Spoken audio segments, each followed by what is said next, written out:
and here's his hand. And so he's reaching down to get this goat. And I don't know if he got that one or if he fell off his horse. I don't think I could get back in the saddle that way. So let's see if I can get this video to play. I probably won't play the whole thing, but at least you can get a sense of the drama of it.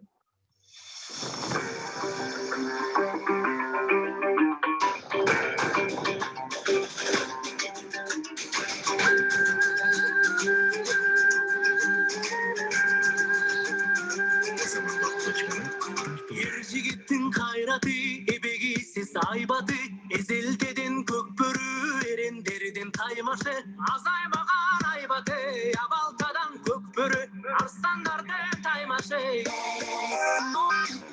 barının canında karu karışkan kulağire tartışı alışkandan alışkan alta salta tergedi bazın gidip terzetip aldırız faydamızdan.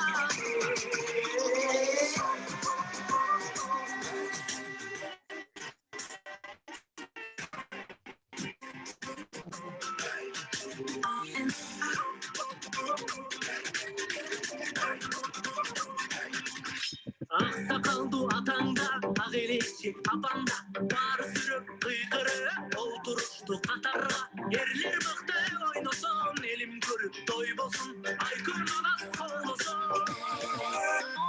Mırsaların dikleri, kukçaları kuktörü, ata saldın arıtmay, alıp gelgin kuktörü, urbanındın canında, uldanındın kanında, alıp gelgen kuktörü. But in a way, this is sort of like American football or maybe rugby, where everybody tries to grab everything, and then they wrestle with it, and it's very exciting when you're there. It looks like it's a little. They beat the horses. It's a little bit bad, but it's bad. But it's very exciting to watch, and the horses are specially trained. They're very highly trained to run full speed and then throw on their brakes at at just the right minute. That's why that guy fell over off the front of his horse. And then they go back to their master, and the master can get back on, and then they dash off, and the horses can maneuver and push other horses out of the way. So it's really rider and horse event. A very, very good partnership. Yeah, it's quite fun to watch. It's dangerous? Yes. Somebody falls into that circle, it looks like he could damage his back easily. I would say so. I would say it's a pretty rough sport, and the young men just really like the opportunity to show their horsemanship, and they're very excited. We went to a small town in the subsequent trip, and they put on a kokboru for us, even though they didn't have a lot of players, but they just love to do it. So yeah, it is dangerous, and you could see they fall in. So another point about the World Nomad Games here is that they also had this sort of cultural village, and these are yurts that were brought from all around the region, from quite far away. Mongolia, China, all the stands and so on like that. And so this was quite fun because it was sort of a cultural exhibition, and more games, more contests. So they had archers who were there from Mongolia, and people were showing their crafts. So there's a lot of weaving, and you could buy stuff. It wasn't a commercial. There was no entry fee. Everybody could come. They were just having a great time celebrating their culture. And they'd go around and visit each other, and we do it this way and you do it that way, and all that kind of stuff.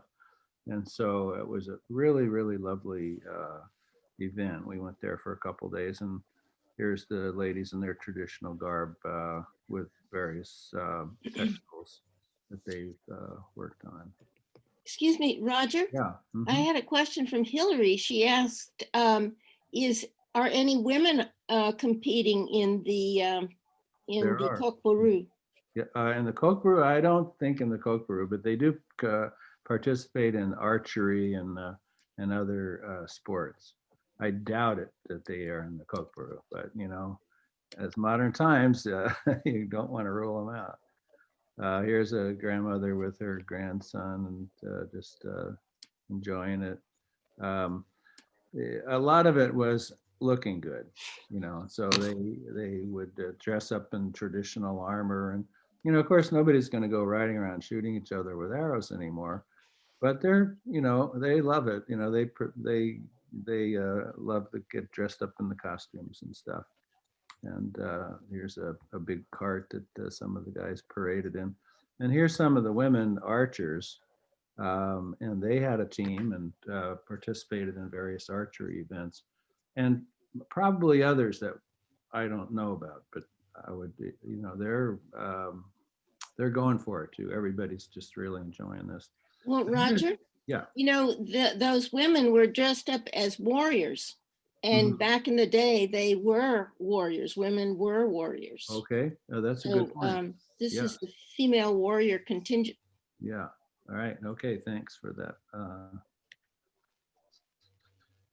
Now here's the Team USA, and they were mostly Peace Corps volunteers, and they were all in their villages, and they learned about this sheep knuckle game, and so they put a team together, and of course they didn't get very far with it because they don't have the history, but it's sort of like the bocce ball game that the Italians play, where they have these sheep knuckles out there, and then they have a bigger knuckle from a ox or a horse or something, and they throw that in there and attempt to knock the smaller knuckles out of the circle. That's the idea. And so, you know, Team USA was present and wanted to participate. So I thought that was really cool. Now, Can I interrupt again, Raj? okay. Many of the U.S. players had been out in small villages, you know, doing their Peace Corps thing. And so they would play with the kids with, you know, whenever there was a sheep knuckle game going on, they would participate. So they had some familiarity with it, but, you know, that was a pretty big circle you could see. And you have to push your horse knuckle out there with a certain kind of emotion that was required a lot of strength and a lot of technique. And you could see that they really hadn't developed in that way, which they would have if they'd been kids growing up in Kyrgyzstan. So yeah, you never know. You go live in a small village like that, you don't know what the heck you're going to end up learning about. So anyway, a little bit about the Eagles and that movie that got us over there, the Eagle Huntress movie. Anyway, it's a tradition of falconry in Central Asia and goes way back. And there they use golden eagles, which is a very large eagle. And they raise them, they capture them from the nest before they're ready to fly. And then they raise them and teach them. And this young man showed us his eagle and let us hold him. And he had a very close relationship with this eagle. You could see it was a very tender feeling that he had. And it's a big commitment because this eagle was probably going to live 10 or 15 years, you know? So it's not like you can just kind of like drop in and do your sport and drop back out again. It's pretty much a long-term commitment. But here he is showing us, you know, how to hold the eagle and so on. And then here's our friend Douglas, who went with us, and he's got, fortunately, they got a rope on it so he doesn't lose it. Got a rope on Douglas or on the hawk? On the eagle, yeah.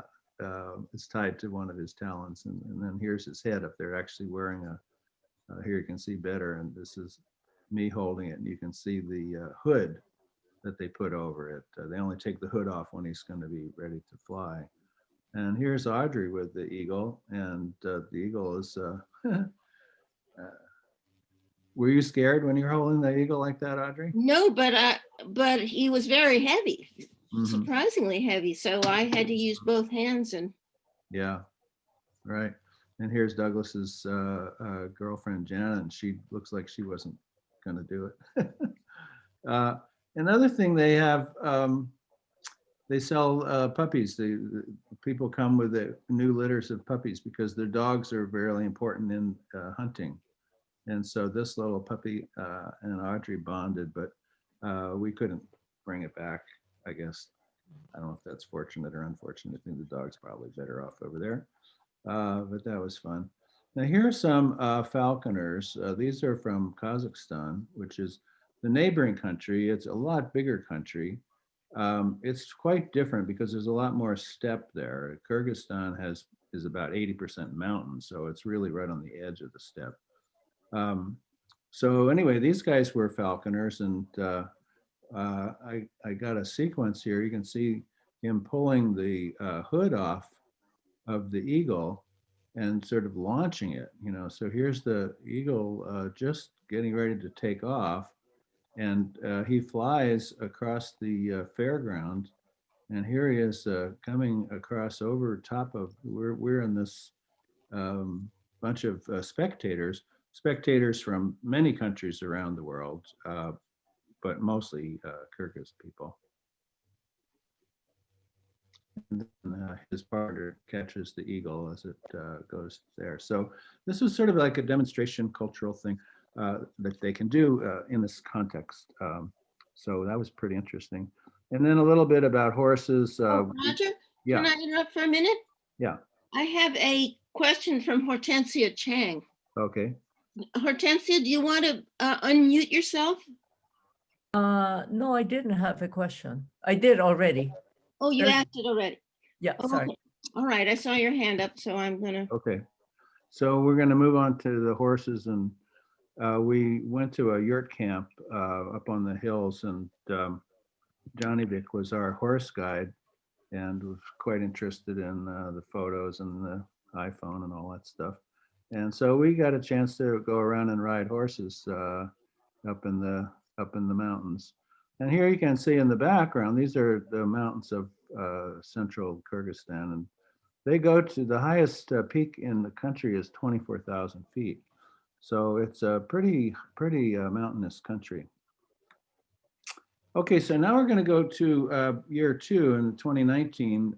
We liked it so much, and we liked our guide, we liked the company, we liked the country. So we decided to go back in the spring. And so this is quite a different scene. We saw a lot more of the country, and we were there in the spring when flowers were blooming, and it was a botanical tour. And this is another guide that came with us, Nazgul, who was our botanist.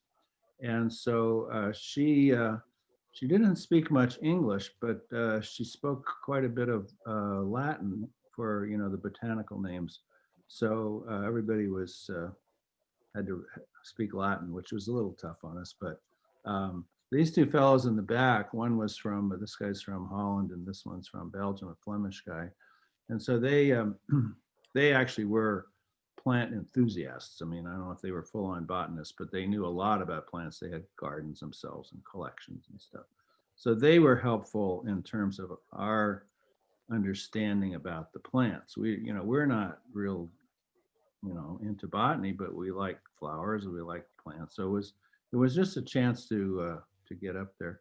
I thought it was interesting. Here's our driver as we're driving around in the van, and he's named for one of the heroes of the French Revolution. So I guess that's an influence that comes in through the Russian thing, So you get into the city, and it's got a very Russian look. And of course, the Kyrgyz didn't have any cities until the Russians went there. So, and here's Douglas and Janet with Narayam, and everybody having a great time looking for plants. And Narayam was real game as far as looking up the names, and she had a book that she could look in and so on.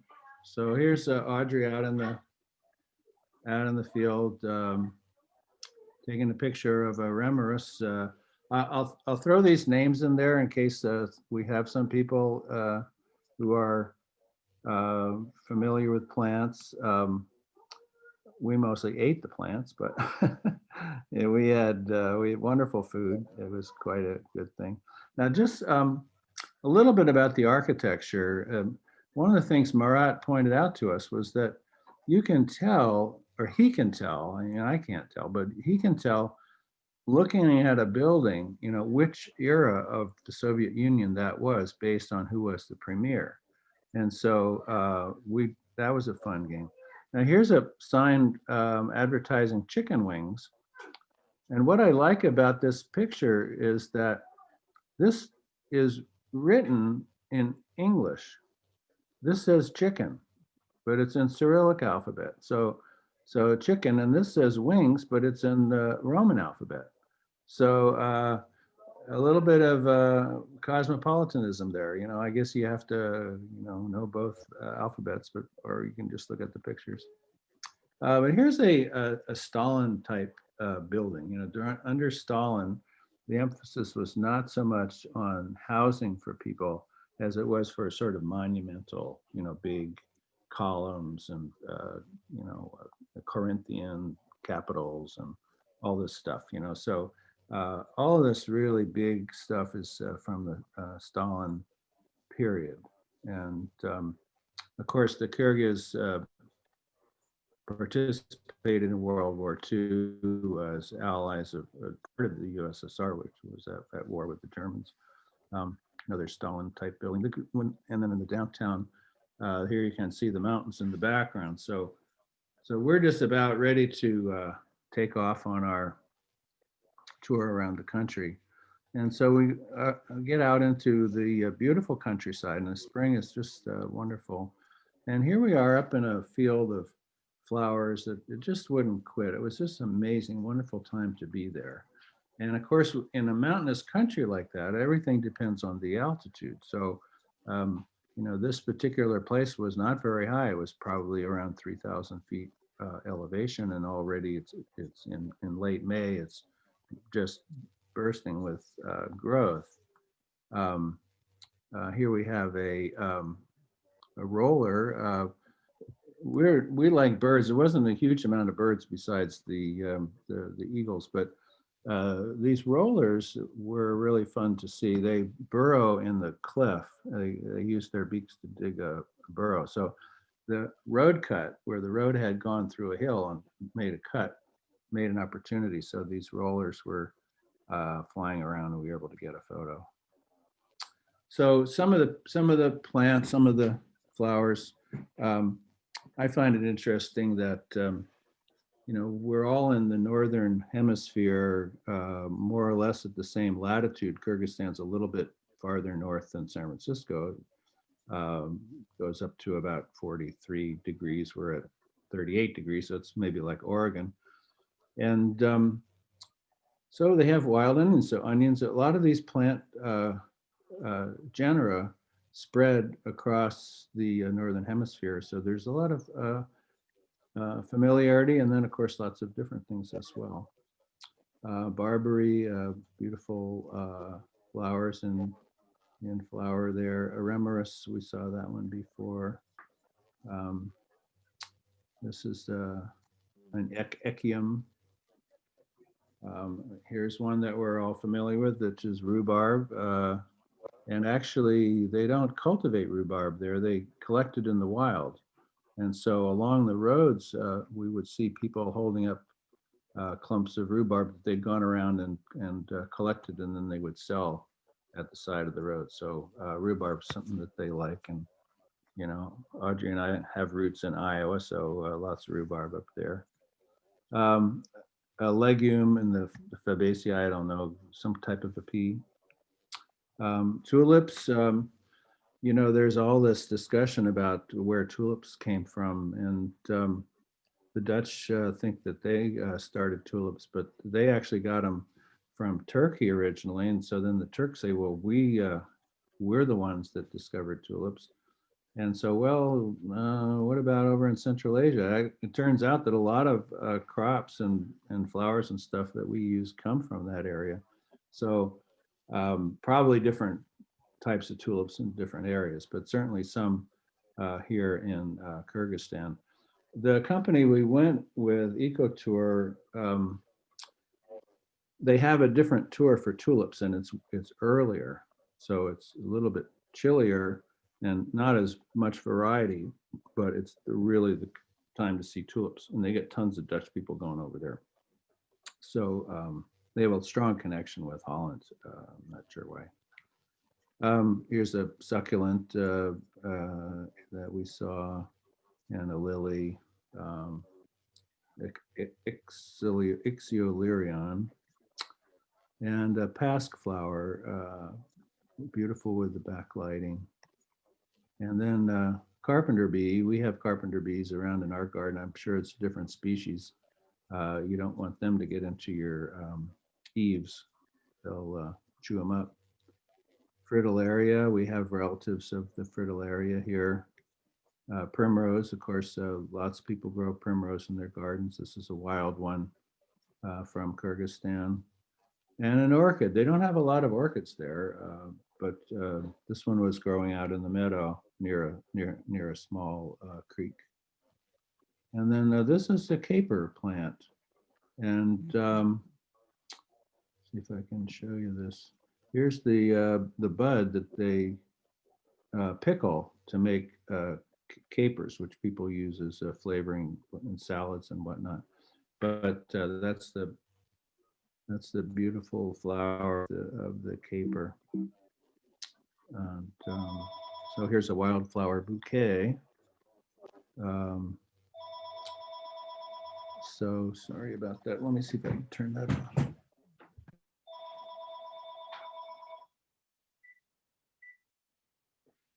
Yeah, sorry. Wildflower bouquet. Audrey just went out. We had to stop along the road. She collected up a bunch of flowers and made a little bouquet. I thought it was pretty fun. And then some of the wildlife, black veined white butterfly here on a thistle, painted lady butterfly. And this little guy, you know how sometimes you're looking around and then you feel something around your eye, you know, so something had gotten inside my glasses. And so I took them off carefully to see what the heck it was. And here's this little bug. I don't know what kind of a bug, some kind of a fly, I guess. It was kind of fun. Now these butterflies, we were in a meadow, and it was chilly at the end, towards the end of the day. And these are cold-blooded animals, so they need a certain amount of warmth in order to be able to fly around, and it just wasn't enough warmth, so they were sort of stuck. And so that afforded us an opportunity to go take a picture. And here I got the guy from the front, and I thought that was kind of a special opportunity. Okay, so now we're going up into the mountains, and we're not going to go to 24,000 feet, but we are going to get over 10,000. And what was really fun was that these people are traditionally nomadic, and you know, nomads can either go laterally across the terrain, or they can go from low elevation to high elevation. So this is getting up into the high pastures, and so you're not, of course, going to graze sheep at the very highest, but here this isn't 10, this is probably 6,000 or 7,000 feet, but you can see that it's already green. And these kids are visiting their grandparents. And you know, one of the things we found in that whole area is that in the summer, the kids go back to the farm, you know, back to the ranch or whatever rural place they have with their grandparents. And so it maintains a connection. The kids learn about their culture, and it helps the parents, if they have jobs, they may not be able to go themselves. So it was fun to see kids, and these kids, I don't know if they're old enough to be going to school, but they're old enough to play around, and we had a lot of fun with them. But here we are getting up at 10,000, and these guys have a string of pack animals and headed for the high pasture, but it's challenging. And you can see he's covering his face with his hood against the cold air, and running these horses up. And it's a little tough with the drivers. You know, we got stuck in a lot of traffic jams because the sheep have to move to the high pastures, and what better way than to go on the road. So of course the drivers are impatient, hogging horns and all that. But the sheep, they've got a right to be there, and so they'll part, and some cars will go through, and we even found out that some of the tunnels, they have some pretty good tunnels and quite long. They have a time of day when the cars are not allowed to go through because the animals are going through. So I thought that was pretty interesting. This guy has got this goat, or I don't know if it's a goat or I guess it's a sheep. Anyway, it's a young one, and he's got it across his saddle. And there were several, new ones this year's crop, and it was hard for them to make it, so they'd take turns riding on the horse, and the guy would take him. So here we are at the Utmok Pass, over 3,300 meters. It's probably 11,000 feet, and pretty tough. And this is really interesting. What you see up here is the makings of a yurt. And so the yurts are these rolled up felt pads that go around, and I'll show you in a minute how the thing's constructed. This is the piece that goes in the top. So it's you can think of it as a smoke hole, or you can think of it as a place for the different ribs of the yurt to come up and connect to. So it makes the it's the keystone of the arch, I guess you could say, for the structure of the yurt. And in the old days, these would be carried on horses or camels or by people even. But here they've got a nice big truck, so why not? So lots of people getting their yurts. And this way, you don't have to have a permanent dwelling up there, and you can move your crops around. And so here's people up there. They've got their yurt, which is really the preferred. But this is a Soviet era sort of railroad car type thing.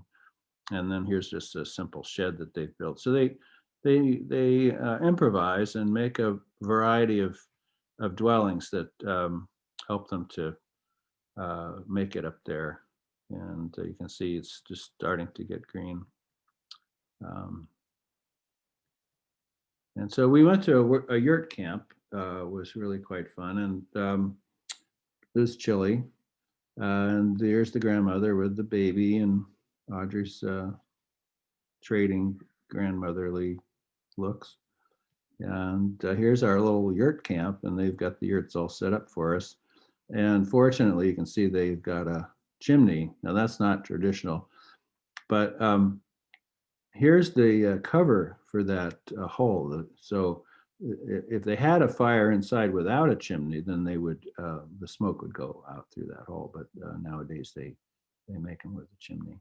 But these are all felt blankets that can be rolled up, and then they put them on and tie them onto the framework. And here you can see on the inside, here's the heater, and here's the cow dung that they're going to use because there isn't much wood. It's mountainous, but not really heavily forested in most places because it's not a lot of rain. So they use the cow dung as a very, very valuable resource. And so in the middle of the night, we could reload it and stuff. But they had all these wonderful quilts. And these quilts were so heavy that if you got under more than two of them, you probably weren't going to get out without help. I mean, they were really something.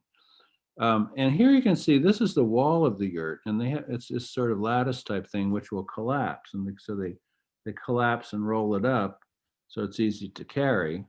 And then here's the ribs that go up to the smoke hole. You can see here's what I was talking about, the hole at the top. This is actually emblematic of these nomads. It's actually on their flag, this particular shape. I'll show you that in a minute. But so that's the structure of a yurt. And here's Audrey sleeping in. And I guess it's warm enough. They were very kind about the whole thing about taking your shoes off. We didn't want to track dirt in there either, but here we got some slippers so we can put those on when we're inside.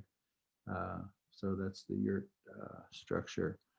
Just finally, I just want to throw in a few people pictures because they really are quite wonderful.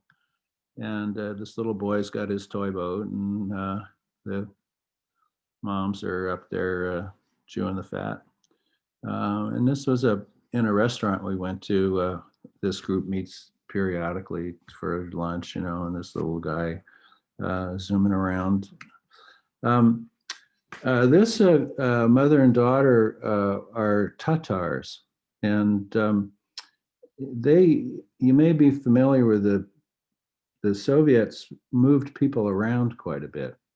And so these Tatars were brought in, and these people did well. And when they had the opportunity to go back, they decided to stay, and they are doing fine. But they were our hosts at a sort of a bed and breakfast kind of thing, which was very fun to be in.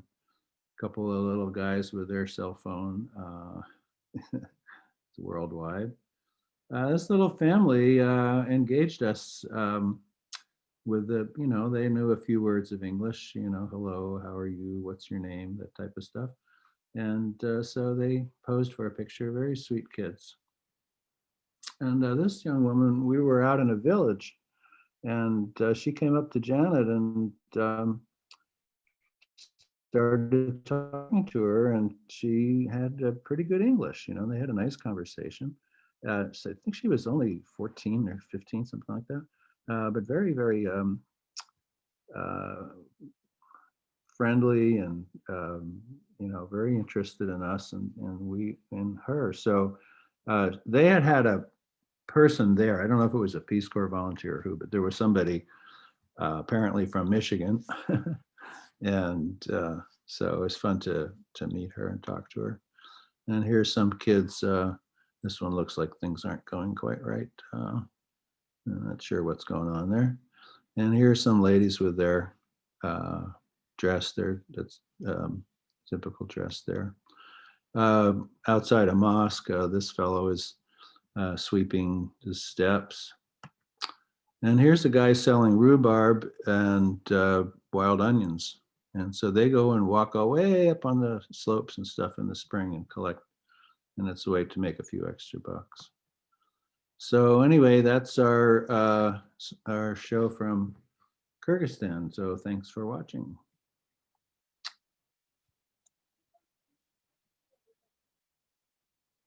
Unmute yourself.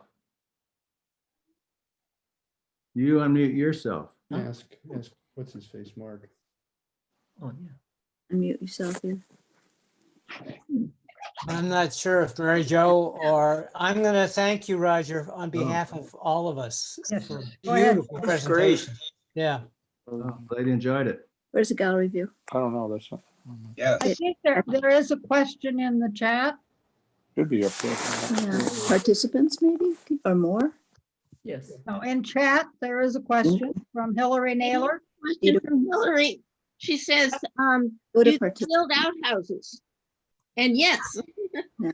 they there had you- outhouses that actually had commodes in them with, where you get- there. Usually right there, if I hit here, it comes up. In So, Not yeah, it was Yeah. quite, and they had a shower that you could shower with, even way up there in above 10,000, 15,000 feet, they had an outhouse that they had for us. it's nice. You can just- And Okay. running water, they had running water that came from a little stream, and they had a solar powered water heater. So they're not behind the times. They're ahead of us in many ways. Okay. Question? Raj, can you unshare your screen? Yeah. Oh, Okay. that's So Yeah, you can see everyone. Okay. what a nice bunch. So Tanya, what's Yeah, I'm trying to remember where our a lot of our space stuff has been sent. In fact, was it Kazakhstan or was it? Kazakhstan? Yeah. Okay, Kazakhstan is the country to the north, and it's huge. yeah, It's okay, really, really big, but it's mostly just steppe and desert, but they do have some better areas. We've only been to one place, Almaty, which is the old capital, Ah, which is a beautiful place. But because Kazakhstan is a sort of large, empty space, it's a good place to blast off from. And so the Russians have had their facility there for a long time, and lately, of course, the U.S. has been cooperating with them, and our astronauts have gone up with Russian. and stuff. my next door neighbor's family, the whole group, they're all from Kazakhstan, Okay, yeah, all of them. Yeah. that's unusual. We don't see too many people. No, we don't. And I know that some of them are working down in Silicon Valley.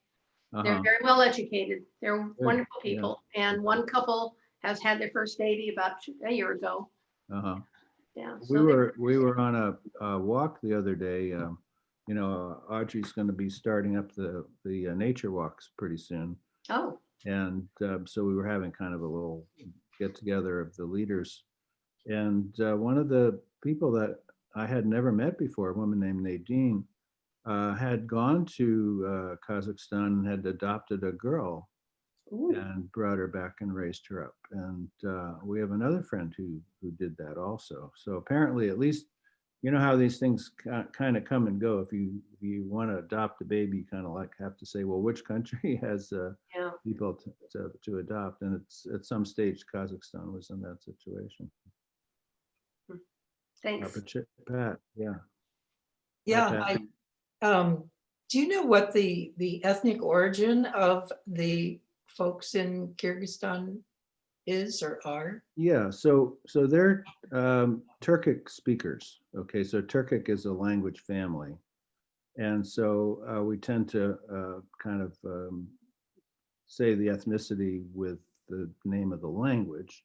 So you could say, in that sense, they're ethnic Turks. And the Turkish people and the Mongolian people originated in Siberia, but in sort of southern Siberia around Lake Baikal as near as they can tell. And so those languages are related, Turkic languages and Mongolian. And there's a lot of controversy about it, but some linguists think that Korean and Japanese are also related to that language family. It's called the Altaic language family. And so, but more distantly. And so the thing is, language changes relatively quickly. So after 10,000 years or something, it's hard to see the connections anymore. So you know, that's probably the situation there. But they came from there. And I think the thing to stress here is, if you don't have a horse, the steppe is a barrier. If you have a horse, it's a highway. You know, it's similar to the ocean in that regard. You know, if you don't have a boat, you know, the ocean is just, you can't go anywhere. But if you have a boat, you can go anywhere. So it's like that. And so the Turks and the Mongols and other tribes, and even before them, were Indo-European speakers. The Scythians and the Tocharians and people like that had gone across. They were actually the first to domesticate horses. So the horse is pretty important in our history. Hillary, you got something? Yeah, to follow up on the question about the ethnic groups, what about religious groups, main religions, sub-religions, and Yeah. how close are they to China and the Uyghurs in Western China? Right. So there are related. Uyghurs are Turks also. And they historically, Uyghurs had an empire there and dominated the local, the Kyrgyz and so on. But it's important not to think of, well, let me get to the religion question first. Both the Mongols and these Turkic tribes worshipped, you know, the sun god, the sky god, and stuff like that, and had shamans. So they were a shamanic, you know, religion, if you want to call it that. And then, of course, as they get closer into modern times, then particularly with the influence of the Silk Road, they start to get in contact with people who are members of the so-called great religions, which are have advantages. You know, there's an advantage to being a Muslim or a Christian, or because you're then in connection with these other people who are more cosmopolitan, international. So the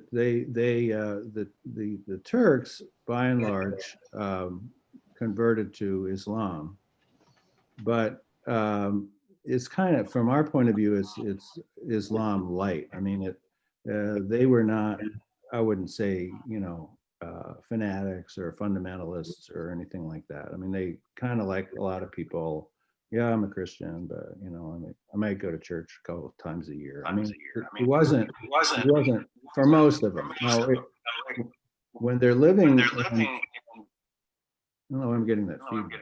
When you're living in a city, then of course it becomes more of an issue. But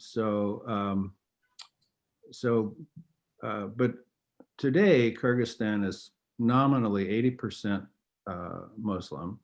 Some of them are becoming more religious. The ones that are in cities, they're proselytized not only by the Turks building mosques, but also by the Saudis.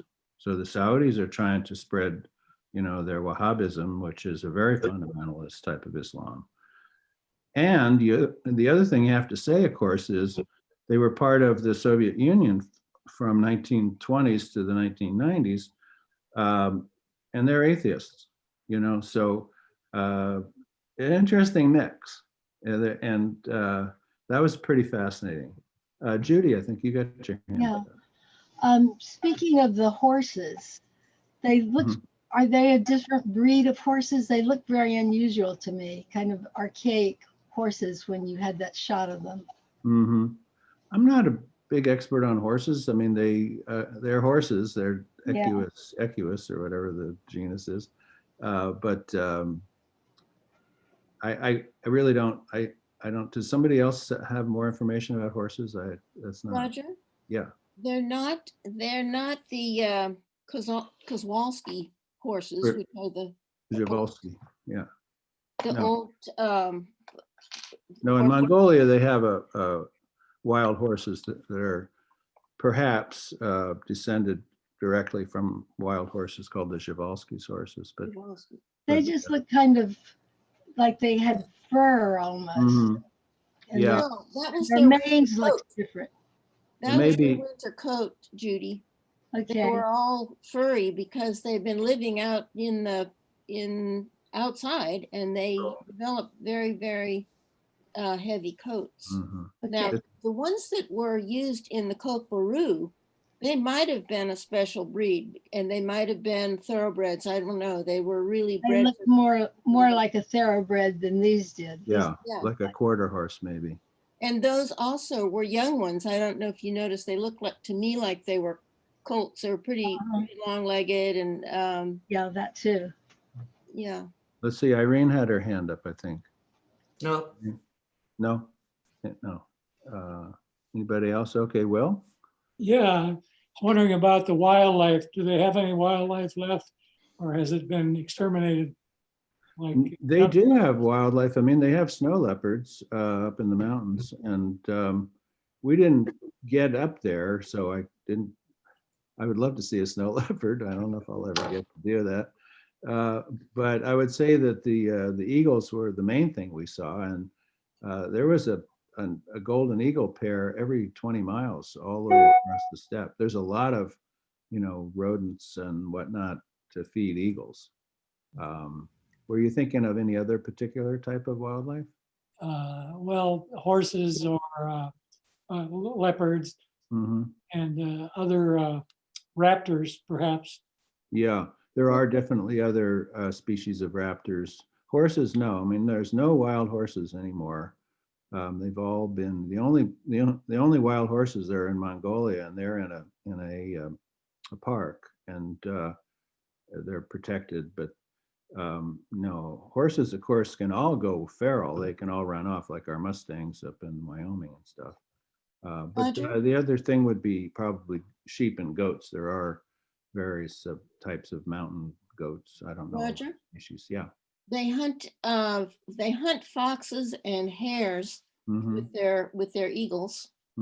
Yeah, that's true. And there was a very strange looking half what's that, a quagga? That strange looking goat, Yeah, that's true. Yeah, we goat saw. wannabe that, lives way back in the, way back in the loonies. Yeah, And, yeah, that's as much as we were able to find out. How about bears and wolves? I'm sure there are bears and wolves. Yeah, I'm sure there are up in the mountains. 24,000 feet, these are pretty big mountains, It's part of the way to think about it in terms of the mountains, I think, is there's this huge massif of the Himalayas and adjacent mountain ranges that is uplifting. It's still uplifting. I mean, it's a big orogeny. And so those mountain masses in the summertime, they heat up and they draw sea air and water, which we call the monsoon. So the monsoon comes in from the south, and it comes in and hits places like India and Bhutan and Tibet and so on. But where we are here in Kyrgyzstan is on the back side of that massif. And so it's only kind of the remnants of the storms that comes through. So they don't get a lot of rain there, but they get more up in the mountains, and there are glaciers. We saw glaciers up there. Unfortunately, the glaciers are drying up. And so it's another place in the world where the water situation in the future, we aren't optimistic about. So at the moment, they get this water, bring it down, they can irrigate, and it's a nice place to live. So yeah. So anybody else? What about the woman? What about the woman falconer that took you there in the first place? Did you ever meet her or any other women falconers? Yeah, so she's a very interesting story. I mean, if you get a chance to see this movie, it's in all the Berkeley libraries. I saw it and I thought, oh, this is really unusual, really rare. And I looked it up. Every single branch of the Berkeley Library has this movie because it appeals to teenage girls. I guess is probably the main audience. So yeah, it's called the Eagle Huntress. Eagle Huntress. The Eagle Huntress. I highly recommend it. It's a very, very touching. But where they are is they're in the Altai Mountains, which are in the border between Russia and Mongolia. So that's to the northwest of or northeast of where we were. They are ethnic Kazakhs, but they live in Mongolia. So in Western Mongolia, you get Kazakhs and you get tuba, throat singing people and stuff like that. So there's a lot to explore up there. I wish I spoke Russian because Russian's the way to get around. I mean, everybody speaks Russian, but I don't know. I'm a little old to be learning another language. Yeah, Will. What kind of agriculture do they have, and what are their main foodstuffs and diet like? Well, their main, of course, if you call it agriculture, is animal husbandry, really, is the sheep. And they shear the sheep and they make the felt from the wool, and that's important. And then, other animals as well. And they have a lot of milk products. So they make yogurt and then they dry it into these dry, salty yogurt balls, which it's worth trying once. It's sort of amazing, what lengths do you go to? They also have fermented mare's milk, and we tried that. I liked that one. It's more like one of these drinkable yogurts that we have, but it's sour, and so but these are foodstuffs that they can carry around for a long time and sustain themselves, and then meat, of course. But in terms of farming, it's mostly to support the herds. I mean, there are places where they can farm vegetables. There's a part of Kyrgyzstan which is in the south. It's on the border with Uzbekistan. It's this place called the Fergana Valley, which is really very important historically, and all this stuff happened there. So that's a low, hot, and it's just, we just went by there and the market was fantastic and they had all these squashes and various vegetables and stuff. So there are places, but traditionally there was not a lot of vegetables in their diet. They would have to trade for them. And so they would trade for things like legumes, dried peas or lentils or something that they could supplement their diet with. So, it's just, you just have to think of it as a very sort of mobile, changeable situation. I mean, this is not a place that's easily defended. The steppe nomads, you think that you got your land and then somebody else comes along and, drives you out and so on. So it's a shifting kind of place, and the Kyrgyz just ended up getting this really beautiful mountain place, which it's not rich, they're very low GDP. I think they're 140th in the world for average, per person economy. And so, it's not, there's not a lot of money there, but it's very charming, and the people, have a strong love for their culture, which was what was really appealing to me. Our guide Narayam, her family were nomadic pastoralists until the 1930s, and the Russians went in, and the Russians originally conquered the place in the 1870s under the Tsars, and then they were able to retake it after the Russian Civil War, and and it became an SSR within the USSR.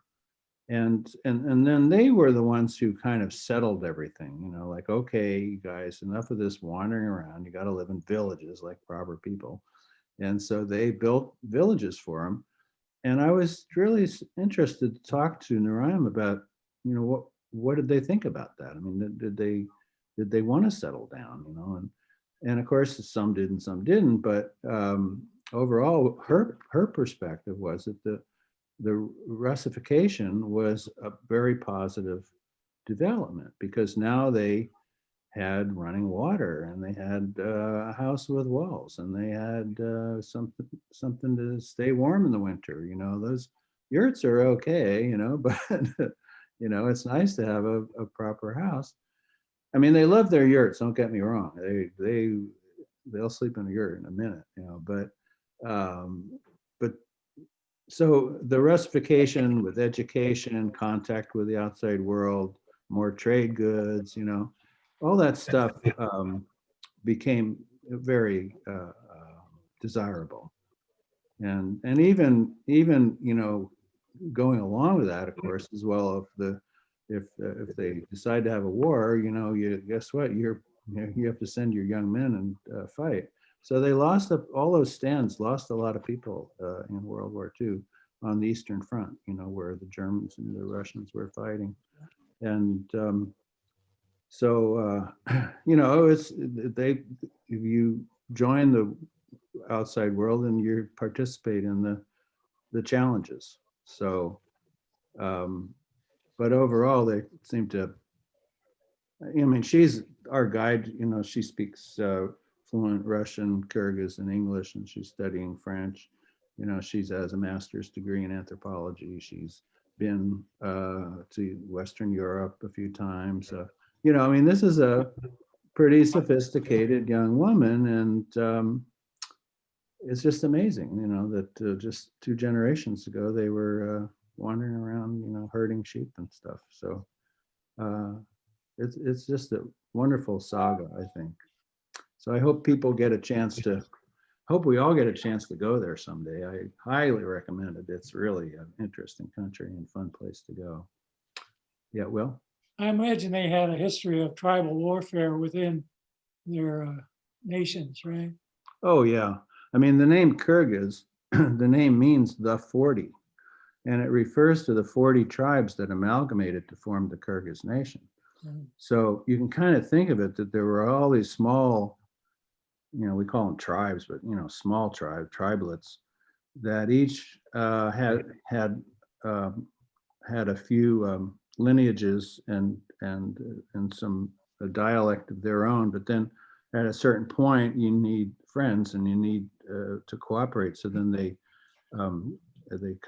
amalgamate into larger tribes, and so they became the Kyrgyz, and then it kind of gets so then they have their mythology about the formation of the Kyrgyz nation.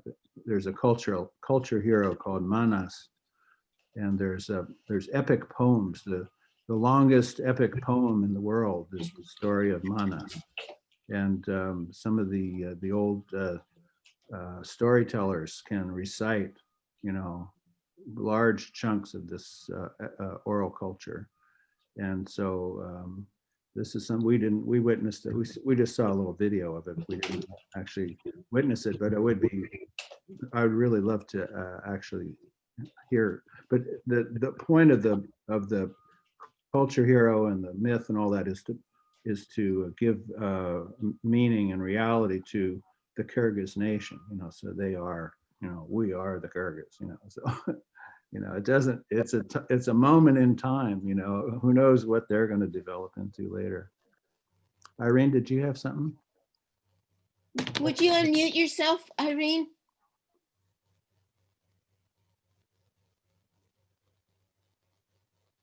Yeah, There you is mana their word?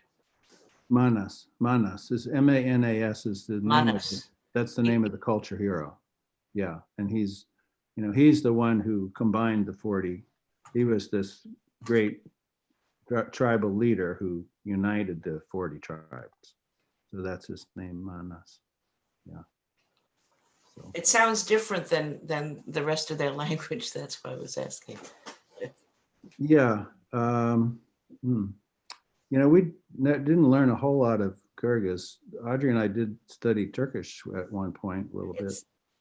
It sounds like Turkish. Yeah, sounds more some like. of the words are similar, like gul, Nazgul is the name of one of our guides. Gul is a rose or flower in Turkish language. We just know a few little snatches of it. I just wondered if it was related to mana. Which they mean the one in the Bible? Yeah. Well, they're pretty distant from the Afro-Asiatic languages is this whole separate language of Hebrew and Aramaic and Arabic. They're not connected at all. I didn't know that. Yeah, pretty far. Far. Yeah. I mean, we're all related if you go back far enough. Yeah. Yeah. So. How many countries have you gone to yet? Well, I don't know exactly, but somewhere around 100. Wow. And, but a lot of the places we go back to. So we've been to Australia 5 times, I think, and Indonesia probably. I mean, Indonesia is this huge country with all these different islands. So there's a lot of world out there. And we only got interested when we retired. We said, well, Audrey wanted to go to Russia. And I said, well, let's approach it carefully, nibble around the edges. So we went to some of the Eastern European countries like Hungary and Slovakia. And then we went to Armenia and Georgia.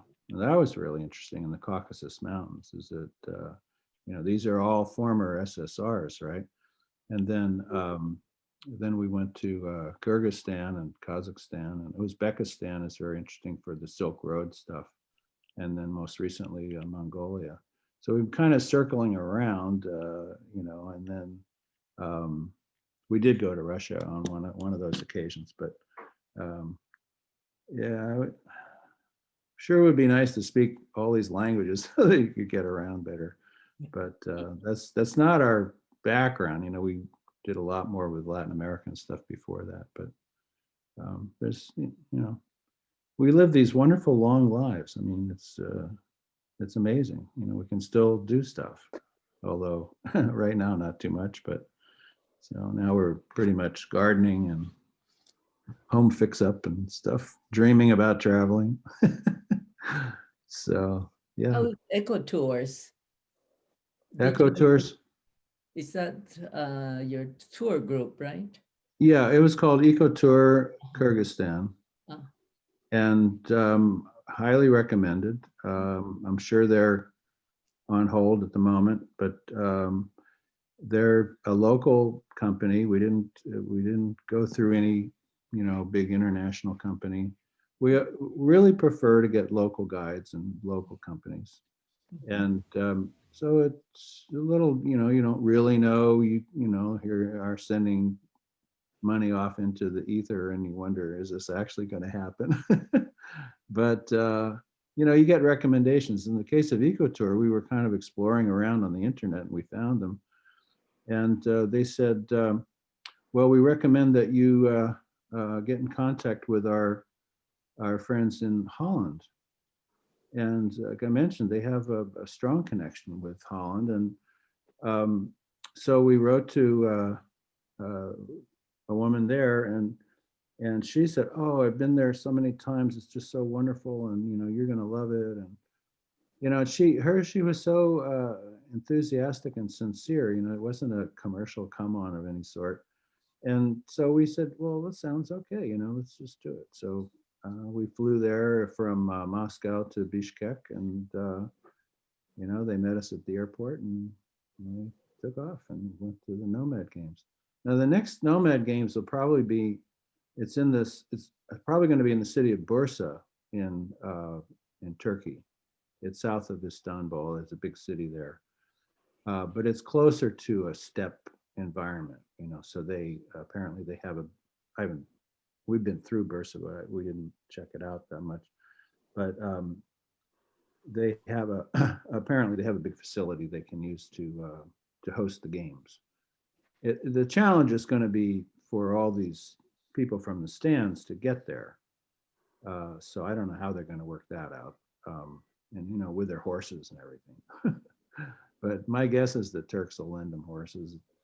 It's not the same as having your own horse, but it's more about the cultural exchange. It was so wonderful to see, not just sharing with us, but sharing with each other, all these different people. Oh yeah, we do this and you do this, and let's see your designs and so on. So it's wonderful to see people celebrating their culture.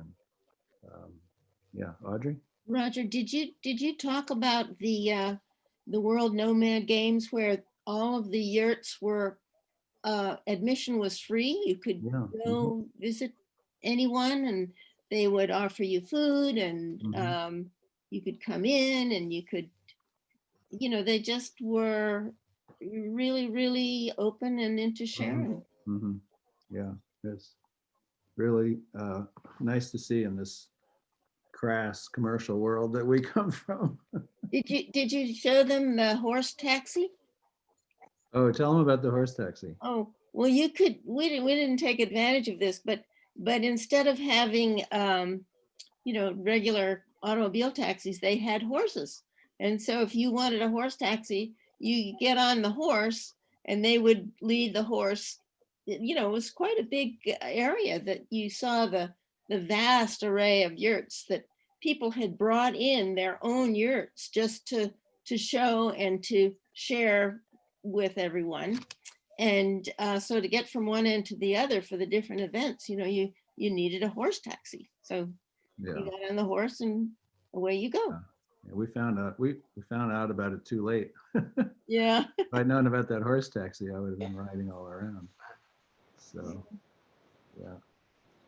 Well, okay. Well, thanks everybody for being a great audience, and thank you very much. it's been fun to relive it, and I hope we all get a chance to travel one of these days. And I think, Mary Jo, you have a little bit of a business meeting, right? It's, just a little bit. Yeah. So People the Hamlet people should stay. The rest of you can stay or go. But we do Okay. want to thank you, Roger, and you, Audrey. Yes, this was fantastic. And I'm glad you enjoyed it. really Yeah. appreciate you taking the time to put it together. And, Walter and Gita, thank you for jumping in. and we welcome our guests from Germany. Yeah. Welcome. Yeah. Okay. Some more. All right. Nice Bye-bye. to see you all. Yes.